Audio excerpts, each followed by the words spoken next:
नाशिकमधील blossom academy English medium स्कूलमध्ये प्रजासत्ताक दिन मोठ्या उत्साहात साजरा.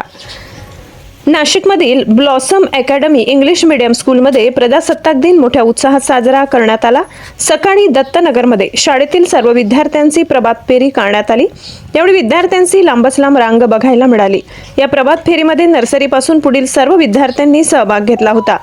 प्रभात फेरीच्या वेळी जय जवान जय किसान, भारत माता की जय अशा प्रकारच्या अनेक देशभक्तीपर घोषणा देण्यात आल्या. प्रभात फेरी झाल्यानंतर शाळेमध्ये ध्वजारोहणाचा कार्यक्रम पार पडला. या कार्यक्रमाला संचालक Singhane sir, Hadpe sir, Saxena sir, principal Sahu madam तसेच शिक्षक आणि स्टाफ, त्याचबरोबर दत्तनगरमधील नागरिक मोठ्या संख्येने उपस्थित होते.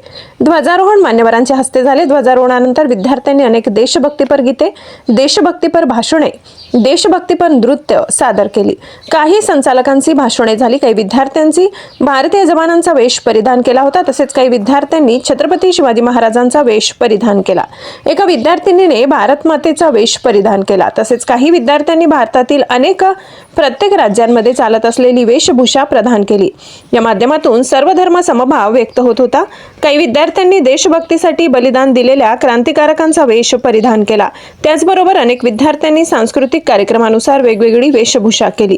शाळेतील सर्व विद्यार्थ्यांच्या तसेच शिक्षकांच्या आणि कार्यक्रमाला आलेल्या नागरिकांच्या चेहऱ्यावर प्रजासत्ताक दिनाचा आनंद ओसंडून वाहत होता. कार्यक्रमाच्या शेवटी शाळेतील विद्यार्थ्यांना खाऊचे वाटप करण्यात आले. एकूणच प्रजासत्ताक दिनामुळे नाशिकमधील वातावरण आनंदमय झाले होते. गिरणा वार्ता न्यूजसाठी दादासाहेब उभाडे, नाशिक.